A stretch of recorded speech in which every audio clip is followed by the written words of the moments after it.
The good news, Pete and his wife had a baby. The bad news is now I am forced to care for Pete and my baby called Splash Play here alone. But even better news, I've got you guys with me here today, and that means we've got some NFL Week 14 news. I'm still going to hit an Underdog Battle Royale draft. And the best news of all, you are going to get to fill in for my pal Pete Overzet today and do ride or die picks against me. Some could say I was too lazy to book a guest. Some could say too unprepared, but you're going to find out what it's like to really be in the grinder against me for ride or die picks, because you get to do it right after this intro.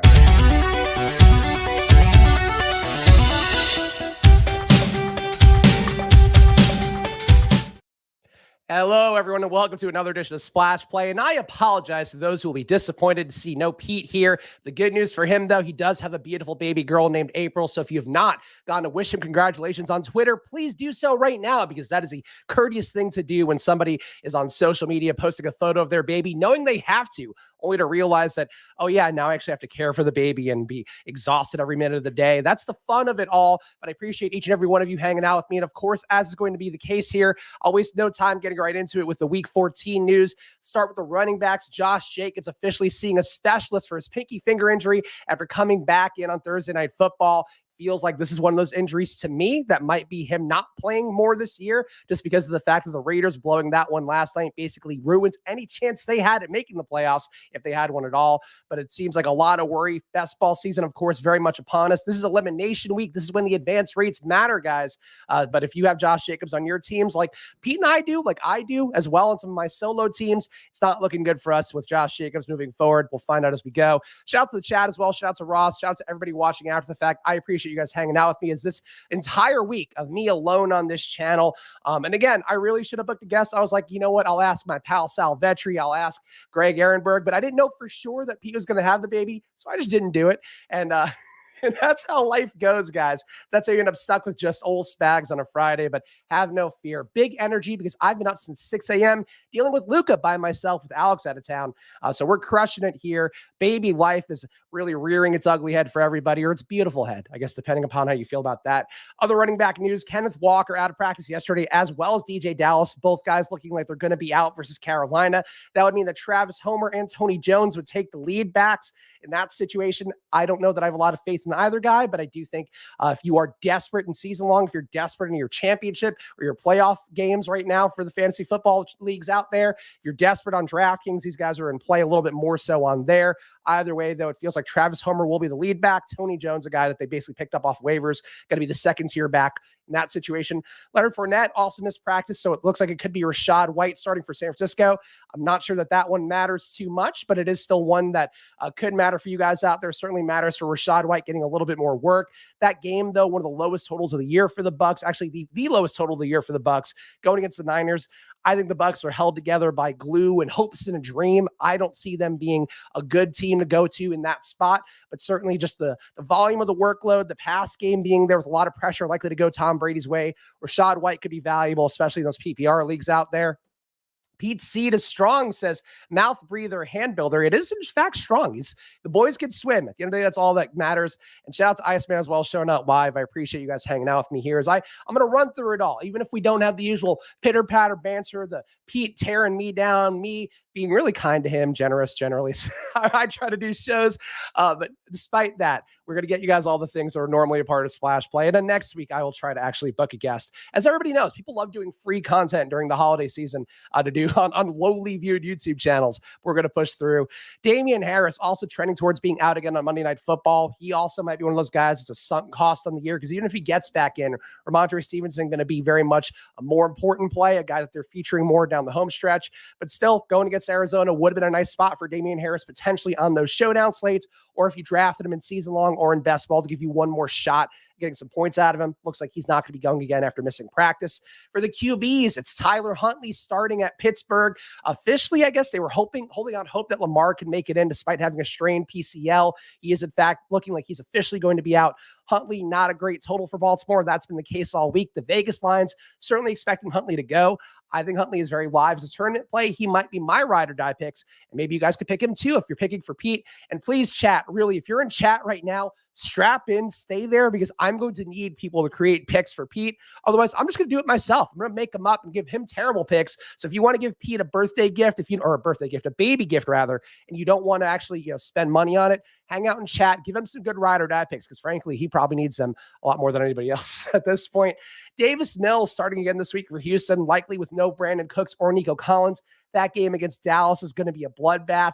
It's actually a spot where on the optimizers, the Dallas defense is coming up despite a high price tag based on the stochastic projections. I think based on the ETR projections as well from what I was seeing. So it seems like they are a play that people will gravitate towards, maybe the chalk play of the week. But Davis Mills starting should be a little bit of an upgrade, having no Cooks, having no Nico Collins. He's going to be throwing to Brevin Knight. He's going to be throwing to Dare Olumbawale, I guess, will be the plays that get the most targets there, but it seems like an absolute destruction at play for Dallas going against Houston in that spot. Desmond Ridder starting for Atlanta for this versus the Saints. That's coming after the bye, but certainly a player that you could pick up if you are desperate at QB, if you're worried about your guys who are injured. Certainly a best ball play as well that could have some value more than the Zach Wilsons of the world at this point of the year, but certainly a player that I'm excited to see out there. And just think about what it's going to mean for Kyle Pitts. Oh, never mind. Never mind. It means absolutely nothing for anybody really out there. Chat versus Spags, ride or die. Yes, chat versus Spags or chat as Pete. It's up to you guys how you want to do it. It's a choose your own adventure, really. You could play it as if you were Pete. You can make all bad ride or die picks, or you can make good ones and actually try to beat me, which Pete has not done enough of this year, but we'll find out coming up in a little bit. Trevor Lawrence practicing today is on pace to start at Tennessee. So CJ Beathard fans, I apologize to the ones and ones of you out there, but it is in fact looking like it'll be a Trevor Lawrence day. So we talked about many times, including in that stats video, which I'll probably drop them pinned comments after the live video ends. The stats that matter, one of them that does matter is going against Tennessee, one of the softest deep ball matchups in the league. It is one where Trevor Lawrence, if he does force the ball downfield, could find some success. It seems like more of a positive for Zay Jones, but Christian Kirk has also shown the ability to get downfield out of the slot and actually show some upside as well. Tennessee, though, does generate a lot of pressure up the middle, and we've only really seen the good teams beat Tennessee downfield. Like the Eagles, certainly the most noteworthy recent example. We have seen some one-off plays there. Denver, that week that I was really dying for Cortland Sutton to get there. We saw instead Jalen Virgil get the deep plays. There are deep plays to go around, but you kind of have to force it. You have to really be dedicated to that situation against Tennessee. I don't think Trevor Lawrence is, but certainly gives him a little more upside than he might have had otherwise. Wide receiver Amari Cooper didn't practice today. Hurt his hip on Thursday. That's a bad one for them because they need all the weapons they could get going into Cincinnati. I think the Cincinnati Bengals D, if we're going to talk about the Cowboys, certainly the most obvious one, gigantic Vegas total favoring them. The Bengals D, to me, they're going to see a lot of dropbacks from Deshaun Watson. Watson himself even said to the media how rusty he's been. He also had a weird quote about, when you know, which it feels like out of all the things that he could say based on his personal experiences we know of, I could say he doesn't know a lot what he thinks he knows. Still, though, he's going to be dropping back a lot. He looked awful in this debut against Houston, a 65% adjusted completion rate, which is a terrible mark in a single game, let alone for a guy who is a gigantic contract player who's coming in. But against Cincinnati, they're going to be able to score pretty easily against Cleveland. I think it's a spot where you could target that Bengals D and feel pretty good about it, especially if you don't have Amari Cooper in the mix. Mike Williams back in practice should be good for Sunday Night Football. Should be a fun game for the Chargers versus Miami, one that honestly would be more fun on the main slate given how low the totals are for the week. We'll talk more about that, of course, when we get into the ride or die picks, but Mike Williams being back in, certainly a good thing for the Chargers, certainly a good thing for the best ball shares out there and the various Charger stacks need to make it in. Deontay Johnson, limited in practice today, questionable versus Baltimore. Probably matters a good amount for George Pickens in terms of volume, but still the upside has not really been there for any Steelers receiver at any point this year. So I don't know if I have the most faith in it, but Baltimore has been sneakily very bad against the pass. So I think if you're playing George Pickens or if you have George Pickens on a season-long roster, be more willing to get to him. Same thing for DraftKings as well if Deontay Johnson weren't in. That's because Johnson would vacate a good amount of targets per game, which he's not been the most successful with. And Pickens would kind of become more of an alpha receiver, a true alpha receiver, but more likely it'll just be Pickens does the exact same shit and Steven Sims comes in and does absolutely nothing. But that's how it looks right now with Deontay Johnson potentially not playing, limited in practice. We'll see how that goes. Cortland Sutton missing practice, questionable versus Kansas City. Denver, as we talked about, what is the motivation for them? The defense seems to still be trying offensively, though. I don't know what you're rooting for. They have no chance to gunsling it with Kansas City. Really, the only hope is that that defense keeps them in the game. So Cortland Sutton, one of my biggest misses of the year, a guy that I really thought was going to take a jump upwards with Russell Wilson. Instead, he has proven to be, I think, a middle tier receiver at best, and a guy that maybe in a good situation can get there, but he is not in a good one right now in Denver. And lastly, James Washington, a guy whose name you have not heard in weeks, months, maybe, seemingly will make his Dallas debut. So congrats to everybody who needed just one big catch in the first 13 weeks of the season. Looks like you might get in a week 14 against the Houston defense that actively stinks. But let's go over to the underdog world, guys. I'm going to try to basically cram in what Pete and I do in an hour in the course of a 1/2 hour on this show. And that includes the Underdog Battle Royale draft. Russ is dragging Sutton down. I truly believe that the Broncos would be a better team this year if they played Brett Rippon over Russell Wilson. That's just me, though. Brett Rippon, a backup, certainly a career backup, isn't a guy who's made it to Super Bowls and won Super Bowls like Russ has, but he actually throws the ball downfield with some success. And I'm curious to see if he gets out there in the final few weeks of the year, because you actually could see Cortland Sutton matter in week 16, maybe week 15. But a player that right now does not matter very much with Russ. But it's Underdog Battle Royale time, guys. So if you want to play along with me, of course, use that promo code SPLASH, or that'll double your deposit to $100 on there, or just use your own money, whatever you want. But I would try to use Underdog money if I can. I'm going to hop in here now. 25K up top on the Underdog Battle Royales. I know I was inverted on this one. Our guy Paul, who's crushing every single week on Underdog. But I enjoy this format very much. I think in particular, when you start to see the attention wane in these tournaments, I think you do have a big upside if you are a guy like Paul, who I know is putting in a bunch of lineups. The Badge Bros guys also drafting every day on their channel. But for Underdog Battle Royales, like legitimately, if you want to do an easy game, if you don't want to do the prep work of DFS because you have holiday things, obligations, babies, all that stuff, feels like this is the time to hop in and try to do it and actually give yourself a shot to win. The smaller prize pools up top also give you more of a chance to actually win that money. So something to keep in mind as well. Overlay is the best thing you do for yourself. And the Battle Royals won't overlay. You're just going to have less sharp people who really care about the big prizes up top, putting in a bunch of entries. So just something to keep in mind on there. Naked Daniel Jones is D. Owens. So D. Owens, I obviously, as I talk about on this channel a lot, I always reply to every comment. Make sure to hop in, because I want to make sure you guys know that I'm actually listening and paying attention to things, because every moment that you guys spend with me, legit, I appreciate very much, because this channel, trying to build it up, obviously, and I think too, deliberately trying to build it up without relying on guests, without relying on other people to come in and pump the views up. I care a lot. That said, D. Owens came into the chat in one of the comments of one of the videos and said he is personally a big believer in Miles Sanders this week. And I was like, I always go yeah, I could see that, to people, because I get it. It's fantasy. Anything can happen any given week. D. Owens was touting Miles Sanders in the comments. So if he's right this week, remember D. Owens is savant. And if he's wrong, well, good news, guys. It was Miles Sanders, so you should have expected anything anyway. But those are the players to me that are always the toughest to pinpoint. The Miles Sanders of the world, the guys that certainly can get there, but have better players around them. I think it's a really nice matchup for AJ Brown this week. Another man defense team. AJ Brown smashes versus man. Certainly Jalen Hurts always can take touchdowns away. But anybody who's willing to put their full ass out there for a take, I'm always a fan of, especially if it is a Miles Sanders based take. Oh, thank you, Ross. We appreciate you too, butthole. That is the kindest thing you could say, Ross. Because honestly, by the time the ride or die picks roll around, Ross, it might just be me and you one-on-one by the end of this all. That's how it's going to go. And of course, I have the picks on the turn here. So I'm going to get the worst players in the Battle Royale draft in this one as well. D. Owens tends to have some pretty contrarian takes. I get it, man. Contrarian takes are what drive the world. I do think the industry overall, frankly, has gotten a little too into contrarian takes. And it's kind of an interesting dichotomy where it's the people who are newer to the fantasy space, but, certainly some out there, we know the ones on YouTube who are crushing it, getting a lot of views. The most basic, the most banal, kind of straightforward takes Derrick Henry is going to be great this year. How could you discount the amount of touches? And then there's the other world of people out there where it's yeah, I don't know, the second string running back, I feel is due to finally break out this week, even though, I know he's got less than 5 touches a game. And I think Miles Sanders a little more towards the back half of that. But I get it. I just know if I were to tout Miles Sanders and get really in on him, that's the week that Boston Scott runs in 2 touchdowns. That's the week that Kenneth Gainwell finally does something useful. So that's how that goes. But brave takes I will never shit on, and I appreciate people who are willing to bring it to the table. All right, we got some Travis Kelce going to the 101. Justin Jefferson. Justin Jefferson is worth pointing out, and we're going to obviously talk more about DraftKings when I get into the ride or die picks portion of things. getting steamed up a lot in terms of ownership. Looks like Stochastic has him projected for just shy of 20% ownership this week, which will make him one of the most popular plays of the week. Derrick Henry also going to be very popular in DraftKings, and yet he is going very low here, which is kind of surprising that this underdog format is definitely one where Derrick Henry, I think, is a little bit more value. So yeah, for me, I think that's a pretty solid pick to get Derrick Henry there. And I'm going to take AJ Brown. I think this is a nice situation for him. Again, though, it does feel like I'm maybe chasing the point total from last week. Honestly, maybe it's more of a Jamar Chase week. I don't buy the CeeDee Lamb thing. I just think Dallas is going to be able to score with anybody they want in that game. I'm going to go Jamar.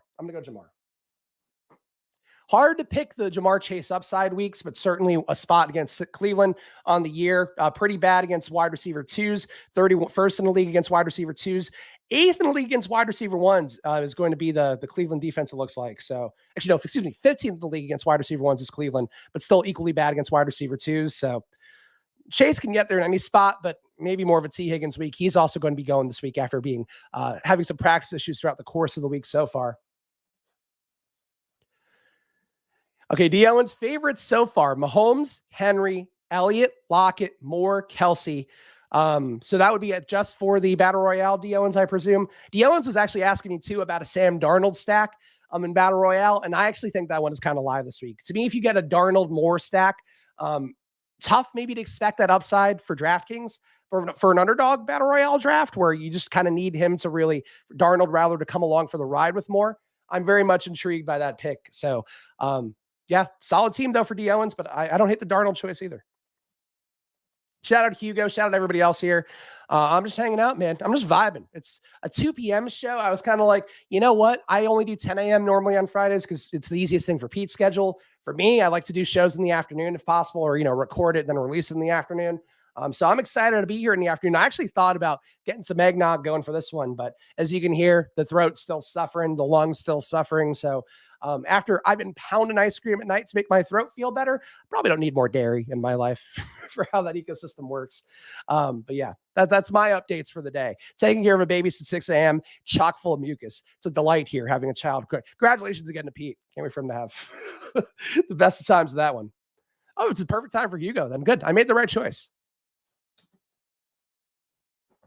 It's honestly though, like I think on YouTube too, like we have the most people online on YouTube in our audience, like at 2 p.m. So it works out for me. All right. We're back on the clock here. We got Jamar. I feel like at this point, but anybody in my situation, I guess, would take Joe Burrow here. So maybe I shouldn't. Tight end's going to be pretty dead. And we don't have Justin Jefferson. So I'm actually going to take Hawkinson here. And then let's see what else we can get. Now, if I want to get weird here, I really do think this is a good Ezekiel Elliott week. And I also think I can get that Carolina stack later. So I'm going to take Ezekiel Elliott. And I hope I'm sure Willis is not watching live right now, but when he is watching, Willis, I want you to know, I'm taking Zeke and I'm thinking of you while I do it, because this is the week that Zeke smashes. People are going to play Tony Pollard a lot on DraftKings. You're going to see that high DVP number on DraftKings, something I talked about earlier this week, where I think the casual players, my estimate based on just, kind of reading the tea leaves week after week, I think 25% of people on DraftKings at any given slate are playing players entirely off of the green or red DVPs that are popping up on, obviously on the app itself. And I think that's part of why Tony Pollard will be a little bit untenably owned this week, even though ownership wise on ETR and Stochastic, he's not propping up as such a meaningfully big play. But I think we're going to see that 32nd ranked DVP on DraftKings and go force that guy in. When in reality, like the game script seems more like a Zeke one, maybe even more of a Malik Davis one, honestly, if they really do completely boat race him. But I think Zeke punches in for a touchdown or two. And on Underdog, that's really all you need to have the guy be viable. You buy Windy 6 to stuck out their farts. Babies sleep better. Luca's sleeping okay now, but he's just been sick too with the same thing that he wreaked upon me, that he has ravaged my body with in terms of his viruses. But he's been sleeping better now. Finally, it took like about fucking 7-8 months of him existing to finally start sleeping.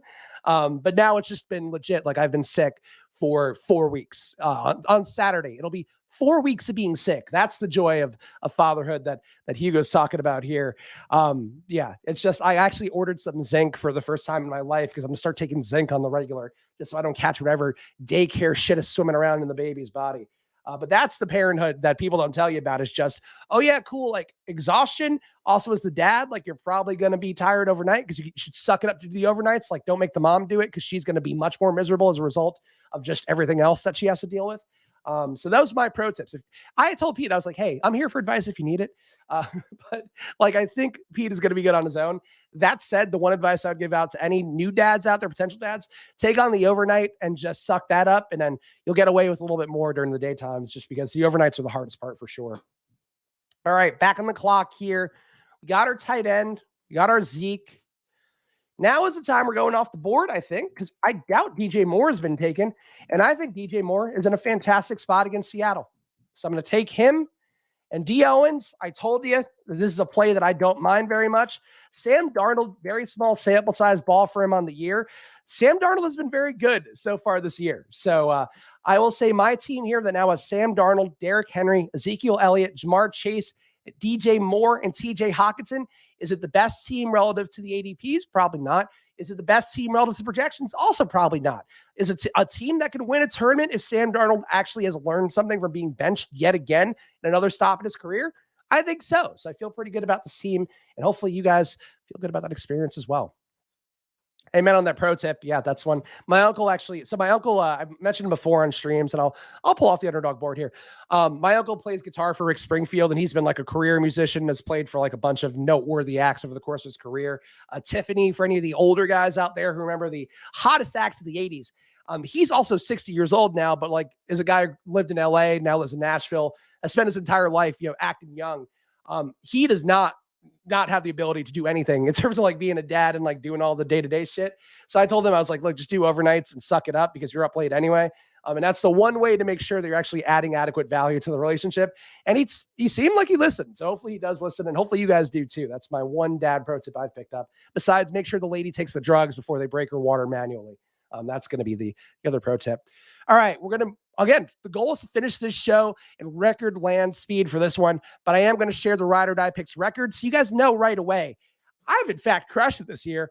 36, 131, 344 total points for me. I've won 3 out of the last 4 weeks on the year now, and very likely these don't change. These standings do not change between me and Pete because of the fact that he's going to be out for at least the next few weeks, and then with the holidays, who knows? But right now, looking pretty good on the year. Pete last week, I think, got 1 correct. I got 2 correct. Last week, Pete was correct on Devontae Adams outscoring the 2 highest scoring Chargers wide receivers combined. I was correct on Terry McLaurin scoring 25 plus DK points, and Tyler Lockett in the winning Millie Maker winning lineup. So those are my 2. And those are the 2 that I'm going to carry that energy through today, of course, for Ride or Die Picks, where you guys in the chat will be competing against me coming up here. I'll give you guys the rules one more time here.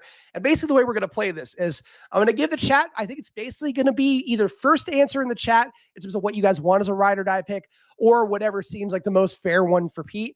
Basically, of course, the rules for Ride or Die Picks, I give out a 1-pointer, a 3-pointer, or a 10-pointer. 10 pointers are basically, a 10% probability. 3-pointer is going to be roughly I guess a 33% shot. 1-pointer is a 50-50 shot. Basically, we're making our stands for every game, or the dangerous plays that you might want, dangerous plays you might want to avoid, I guess would be the other way to put that as well. But we're going to do it game by game here. We're going to start it with Cleveland, 20.5 implied points. Cincinnati, 26 implied points. And again, chat, drop your Ride or Die pick, whichever one you want, in the chat as we go through. So you know the game right now, Cleveland and Cincinnati. Give me a hot take in the chat. I will make my pick first, though, so you guys know the standards here. I will also point out some of the higher level points of this one. Going to be a lot of ownership for the Bengals in this game, it looks like. Stochastic has Burrow, Chase, Higgins, all projected for over 10%. Looks like over 20% for Joe Mixon. And as we talked about, Amari Cooper was projected for about 10%, but it looks like he might not play, so that's going to be an important injury to keep an eye on. Hayden Hurst also not likely to go this week after hurting himself, so we'll see how that goes, but I think he might actually be officially ruled out, so we'll see. Might be more of a Mitchell Wilcox week, but probably not a guy to play too much of. My Ride or Die pick for this one, though, is going to be Joe Mixon, who has a projection of 18.2 fantasy points. I'm going to project him to score 28.2 fantasy points. Very good spot for Mixon in this one. Very good situation overall going against a Cleveland defense that on the ground has struggled a lot. 45% rushing success rate, 0.083 EPA given up on run plays. Those are 2 of the highest marks in the league, so it's a great Mixon spot. And Iceman, I love you, but I'm actually going to take Kyle's pick for Pete here. Pete's pick, Joe Mixon scores more than Boyd and Chase combined, correlating with my pick. Because normally Pete and I, we don't correlate together. We always go head to head. Pete likes to razz my picks as we go. So I'm going to send the positive energy into the air. Kyle's pick here, Mixon scores more than Boyd and Chase combined. Pair that with Mixon scoring over 28.2 fantasy points. Now we got a stew, baby. Shout out Lunchable Connoisseur as well. We live. ISBN, don't worry, I'll take one of yours too, because I'm going to need all the ride or die picks I can get from you guys. To be clear here, I should have planned this one out better, but that's life. We go by the seat of our pants. Next game on the board, Jets 16.5 implied points. Bills, a 10-point favorite, 26.5 implied points. Overall notes on this game, looks like a lot of ownership going Garrett Wilson's way, though not quite as much expected as last week.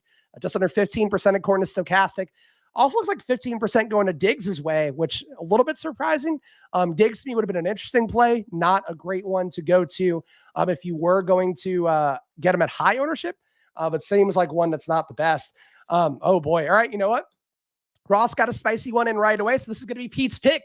Jets -5 is Pete's pick. I think actually based on how we do the ride or die picks, you could have picked them to win outright. But you know what? If Ross wants Jets -5, so be it. The Jets win by 5 points. Love that one. T-Law or Goff? Eric loves asking either ors at this point of the game. Based on projections, Eric, it's going to be Goff for the week. Goff, especially in DFS correlates very well with Amon-Ra St. Brown. Is going to be one of the most popular plays of the week, but also that Goff game, Detroit, Minnesota, highest total of the week as well. So Goff is the player you're going to want. Jacksonville and Tennessee is not quite nearly as high of a total. But that said, Jets -5 is Pete's pick for this one. For me, I am going to take Zonovan Knight outscores both Stephon Diggs and Garrett Wilson will be my pick for this game.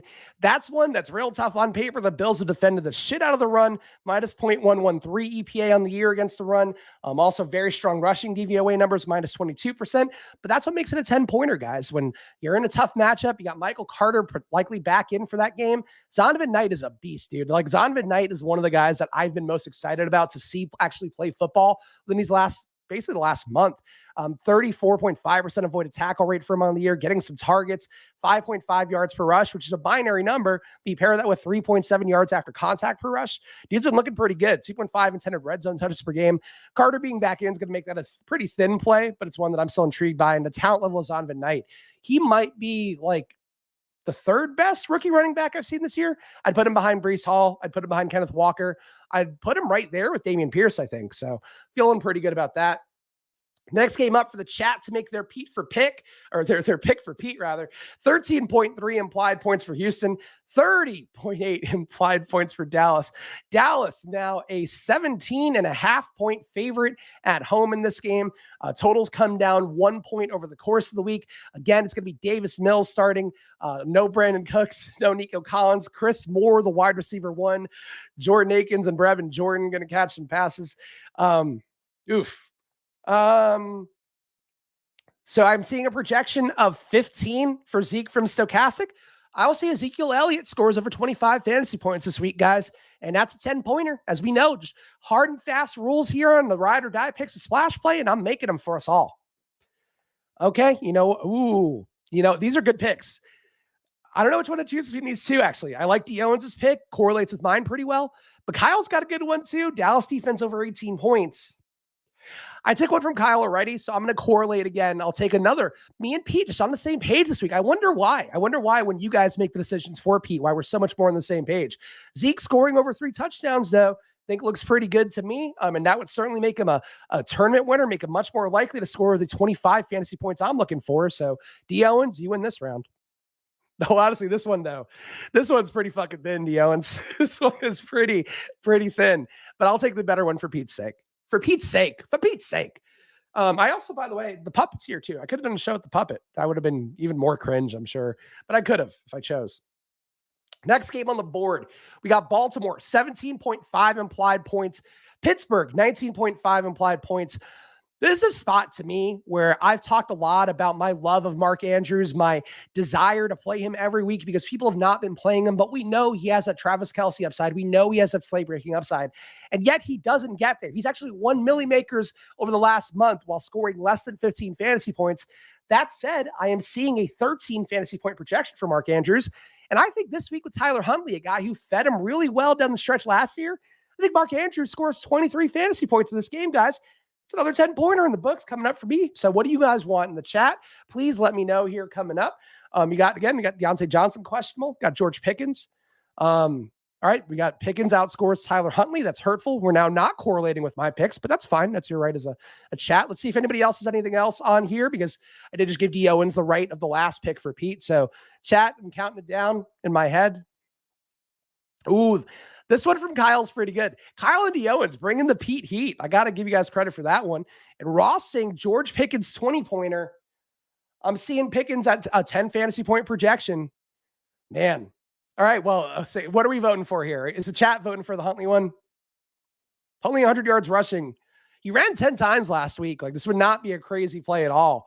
Kyle, I'm giving it to you. Huntley 100 points rushing, though. I do like the Ross one. The Ross one is a pretty good one that Pete would actually make, which is why we're going to go with Kyle's pick here. Huntley over 100 yards rushing is the ride or die pick. No, Kyle, you don't get to say do Pickens now. We're doing yours. Tough shit, buddy. We're doing yours. Just briefly hack up along there. Jacksonville, and this is why for Eric, who was asking earlier, this is why you're not playing Jacksonville. Jacksonville, 18.8 implied points. Tennessee, 22.3 implied points.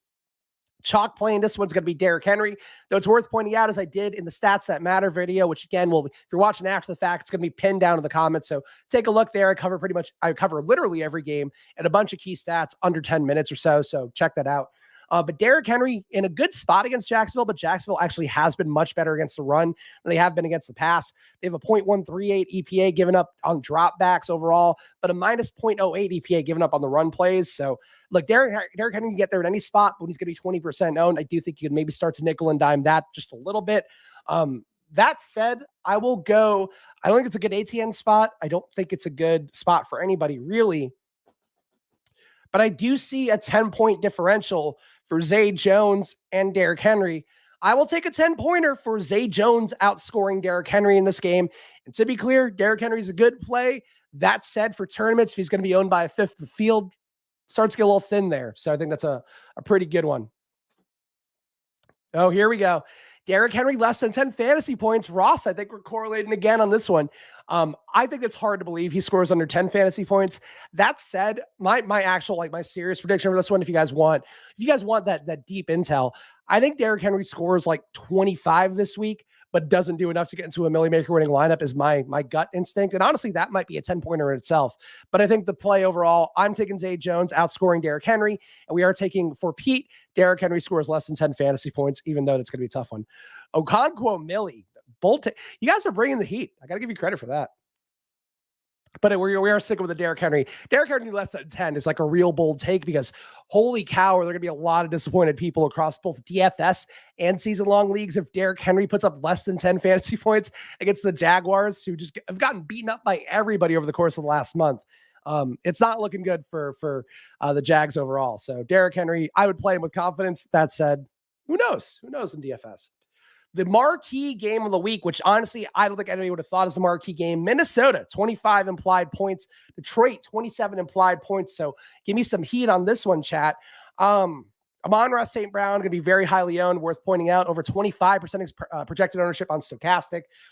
Just shy of 20% projected ownership for Justin Jefferson.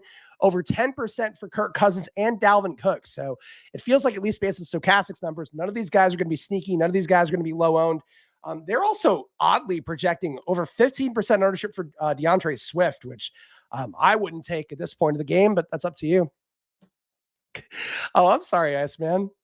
I'm not, honestly, it's mostly I just see the first one and I go from there, because it's all about timeliness here. But Iceman, if you and Kyle have one that you want to work together on, you get it in first. Please do that. But I will take my pick here. You know what? All right. So last week we saw... No, Jameson Williams didn't play enough snaps. You want to get crazy, chat? 10-pointer. And this is actually more than a 10-pointer, because the projection difference is I'm seeing DJ Chark at a 10-point projection, Amon-Ra at 21. DJ Chark outscores Amon-Ra St. Brown will be my 10-pointer for this one. Do I think that happens? Probably not. But is there a world that it could happen? We know it's fantasy football, guys. Anything's possible. When the Rams beat the Raiders on the strength of Baker Mayfield, pretty sure anything's possible. That we can confirm that within the last 24 hours. That said, Iceman saying Justin Jefferson 10 points over projection. Iceman, I owe you one here. You're here live. Iceman, of course, the man who loves live videos more than anybody out there, myself included. So I will give Iceman this one. That means Justin Jefferson has to score more than 32 fantasy points this week. And if he does that, he probably will pay off for the fifth of field that will own him. So there we go. Goff under 12 fantasy points. I don't know his projection. That would not be a 10-pointer, actually. So Iceman's will hold as the one here with Justin Jefferson. But Goff's projection right now, 19.3 fantasy points. Matt's saying projections don't mean jack. Projections are actually a very important part. Like, you don't want to play things based on just projections, but the projection tells you that this is a number that it's going to go over 50% of the time, and it's going to go under 50% of the time. So that allows you to decide relative to like these plays, like what you want to do with them. So projections matter quite a lot if you want to debate them and like what their value is. On showdowns, they matter a lot less, but for main slate stuff, you're going to be doing yourself a disservice if you just ignore projections outright, is one of my thoughts. And that's one of the things too that I would say. So one of my key observations from the year, too many people ignoring projections and getting too galaxy brain. You can get a little galaxy brain, but you want to get galaxy brain within the realm of things that are so projectable. That's part of my thought. There we go. Iceman's officially part of the chat again. Yeah, you got one pick in for Pete. It's all that matters. Next game in. So get your picks ready, guys. Philadelphia, 25.8 implied points. The New York Giants, 18.8 implied points. They're a 7-point dog at home. The Giants, to me, I've said it for weeks now, the worst team in the NFC East. I think they've officially started to prove it week after week. Saquon Barkley, he has a 16.2 fantasy point projection. I don't think this is very likely, but I want to make a stand that shows how little faith I have in Saquon Barkley based on what he's done this year. Negative DVOA, negative EPA. Everything is bad for Saquon, yet people keep playing him week after week. People keep thinking he's going to break out. He has been one of the worst running backs in the league who's just getting a ton of volume. I think he scores under 6.2 fantasy points as my 10-pointer. So that's a tough one. Barkley may not even play. He fucking shouldn't, AJ. He should have been playing all year. Honestly, I bet if Matt Breida comes in and plays for Barkley, he'll get better results than Barkley's gotten in any game this year, even against Philly. But either way, I'm taking the under on Barkley. And if he's hurt, I'll take the under on Matt Breida as well, I guess. But I'm going to take D. Owens here. Miles Sanders, Millie Maker winning lineup. D. Owens planted his flag to me already on the YouTube comments, so I'm going to give him this shout out here for Pete. Pete, you are now the proud owner of one Miles Sanders, Millie Maker winning lineup steak. I hope you're happy with that one at home, Pete. I'm sure Pete watching this one right now, holding little April in his arms and going, this is what you're going to have to deal with once a week in the near future, baby. I'm sorry. That's how I'm sure it's going in his life right now. Next game on the board, Kansas City, 26.3 implied points. Denver, 17.8 implied points. Denver's defense, I have to point out, I really thought they were going to kind of start to roll over last week. They did not. They, actually did tremendously well in that game, carried the team in that upset. So this spot for me versus Denver or versus Kansas City, I think Denver will hold Kansas City to under 16.3 points. I don't know that it's likely. They'll probably get some field goals at least. That said, Kansas City kind of going the wrong way for me. I know the Bengals loss, obviously it's always going to magnify it and make it look worse than it actually is. That said, I think the Chiefs are in some respects the weakest of the AFC major contenders, the Bengals, the Bills, even the Dolphins. I think Dolphins could beat the Chiefs. So I think they're kind of going the wrong way here. And I think Denver's going to show it. We'll find out. Obviously, Kansas City's beaten much tougher defenses, including the Niners, but still a tough one overall. All right. Who are we going with here in the chat? We've got Denver under 7 points scored. That's actually a pretty good one. That's a very Pete-like one, very savvy. Kansas City wide receivers under 20 fantasy points. That's also a pretty good one. Judy, 10 more than projection. I am going to go. So for Judy, 10 points under projection would be 2.8 fantasy points. And that's with Cortland Sutton out as well as Hamler still out. I'm taking Kyle's Judy under 2.8 fantasy points, even though this one, I think the Owens is honestly, that pick is a little bit too live for me. And is it really a Pete one? I don't know. Yeah. 10 more than projection. Oh my, then fuck that. I'm gonna no fine. I guess I already committed to it. Kyle, you win. We'll have Jerry Jeudy over 22.8 fantasy points then. The under though would have been fun to play, and I would have gladly taken that one. My bad. Yes, correct me, please. I'm wrong. Just too excited to run through ride or die picks at a record speed. Though honestly, it's already been 40 minutes, so apparently not as record speed as I thought. Carolina, 20 implied points. Seattle, 24.5 implied points.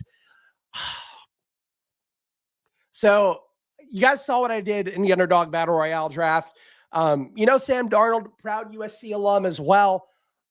I don't know that he actually makes the winning Millie Maker winning lineup, so I don't want to go that way. But I do think Sam Darnold does enough to allow DJ Moore to make the winning Millie Maker winning lineup. Nice price tag. People are not on DJ Moore. He was the apple of Darnold's eye, got all the targets in that game, which I think was like 4 targets in total, but actually should be in a good spot here going against Seattle, who doesn't defend wide receiver 1s or wide receiver 2s very well. High EPA against dropbacks. I think it's a good spot for Darnold, who has been, again, limited sample size stuff. 68% adjusted completion rate's not that good, but 5 deep throws on just a limited amount of dropbacks overall for him. 104 QB rating on deep throws as well. DVOA, he's got an 89% DVOA, does Sam Darnold so far. So Darnold himself, I think, is an okay play, but I think that him getting more there into the Millie Maker winning lineup seems like the best pick. Visca. So Visca weirdly projects incredibly well according to Stochastic, but I am going to, I'm going to take this one from Iceman. So Visca, according to Stochastic, has an 11 fantasy point projection this week at 3,300. As a result, Visca pops up in Fantasy Cruncher in literally every lineup. So I don't think Visca has that upside. I don't think it's a good play. But you know what? If Iceman wants it, and I love Iceman, I do the best I can to make Iceman happy with these live shows. So I will say Iceman gets it. Visca scoring over 21 fantasy points. How does he have an 11 fantasy point projection from the sharpest DFS site in the world with players who win millions of dollars every year? I don't know, guys, but that's the projection. So, yep, I bet you want to walk that one back. Nope. Sorry, that's it. But honestly, yes, I think we're right that Kyle's pick is probably the best one. It's going to be PJ Walker time. But maybe Darnold can have a career reinvigoration. Who knows? Tampa Bay, 17 implied points. San Francisco, 20.5 implied points. You guys want spice? I think Tampa Bay is actively bad. And I think they learned nothing from what happened on Monday night, where the only time they were good in that game was Tom Brady basically no huddling, throwing on every play. It's their only shot to beat San Francisco. But that said, if Brady's dropping back a bunch against the Niners, he's going to get hit so much. He is going to be flustered and very bad. So I will take Tampa Bay scoring 7 or less points in this game. They have a 17-point implied total. I think they score 10 less than that. And I don't think that's actually the case, but I would not play Bucks this week. I would not want to have any confidence in it because this team is disastrous. So that's a tough one for them. But please, chat, give me a pick for this is where, by the way, where ride or die picks, where Pete and I sometimes would have to like really dig deep for a good pick in this one. Who would be your ride or die pick for Niners, Tampa Bay, a game with a very low implied total? 2 teams that we know do not like to stretch their legs offensively too much this year. Who's it going to be? Ooh, GA's got a good one. White outscores CMC. D. Owen saying Mike Evans, 10 on his projection. That's a tough one. I like the White outscoring CMC one. That one's pretty spicy. Ross saying Purdy outscores Brady by 10 fantasy points. I think that one's pretty live. Purdy actually is only projected for 2 less fantasy points than Tom Brady this week, which has to tell you how far Tom Brady's fallen. I am going to take GA's one here. Rachaad White outscores CMC. I think it's a pretty savvy play overall. One that certainly is going to get better if Fournette's officially ruled out. But right now it is a 10 fantasy point discrepancy between Rachaad White and Christian McCaffrey. So savvy pick by GA, one that Pete would be proud of, I am sure. We got Sunday Night Football, so you guys just have to pick a captain for this one. This is the final one we're going to hit before we log off for the week. And again, I really do appreciate each and every one of you hanging out with me, whether you're watching live or after the fact. But please subscribe to Splash Play. Please hit the like button down below. Leave a comment down below as well if you are watching after the fact. Sunday Night Football, though, 27.8 implied points for Miami, 24.8 implied points for the Chargers. So they're actually a 3-point dog at home, which is surprising. That said, I will say, going against the Chargers defense, Raheem Mostert over, I don't have a projection for him right now. I feel like his projection would probably be around 11 or so. So I'll say Raheem Mostert over 22 No, you know what? I can't do that. I'll take the captain. Raheem Mostert, showdown winning captain. Spice. There you go. This is a much better pick, by the way. Hill captain for Kyle. That's a good pick. That's a smarter pick.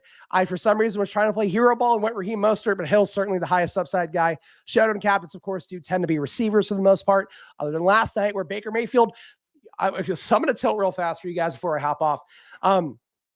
So last night, John Wolford was the guy who was reports were that if he was active, he was going to start. Baker was going to be active, but probably not play unless an emergency. There was a talk of Baker learning the playbook, all of that.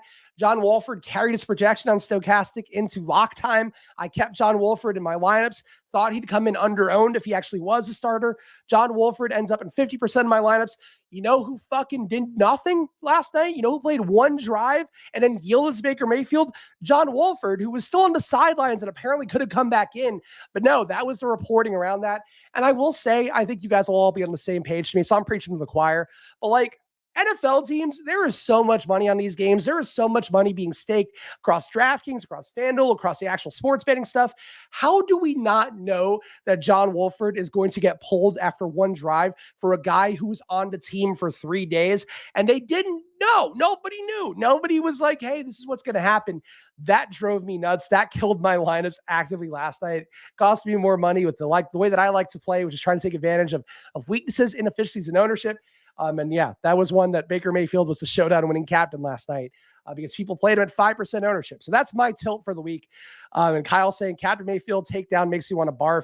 It was not a good play based on the data we had, and yet it happened, and yet it worked out. So at the end of the day, that's what it is. But either way, Tyreek Hill as captain from Kyle was a much better pick for Sunday Night Football than John Wolford in any spot last night was not a good pick because he put up 0 points. So that's how that goes. Either way, guys, I promise next week I'll try to get a guest in and actually try to book it. Pete has always done the guest booking for Splash Play. I book like guys like Greg and Sal, who I know well, but I will try to go into my Rolodex and find somebody good to join me next Friday. So we have a true flagship show here on Fridays. But of course, if you're new around here or you're just watching only the Friday shows, come back every day. I am doing videos every single day. Monday and Thursday showdown videos, data video on Wednesday, breaking down stats from each game on Tuesday. Oh, my fucking Wi-Fi is getting weird. Of course, Xfinity's doing repairs today. But on Tuesdays, I'm also doing a week 15 first look will be coming up this week. So hang out with me here on Splash Play, and I will do my best to reward your faith in what we do here. And again, please make sure to go give Pete some love at Peter Overzet on Twitter and go check out little cute April, who will be, of course, Luca's wife one day. That's the hope, is that I can marry into Pete's family and force him to do podcasts with me until we are 60 years old. But follow me at Chris Spags. Follow this show at Splash Play Pod. And thank you to each and every one of you who hangs out with me here, especially in absence of Pete. I appreciate you all and wish you guys the best of luck in week 14. Go take it down, guys. See you guys soon.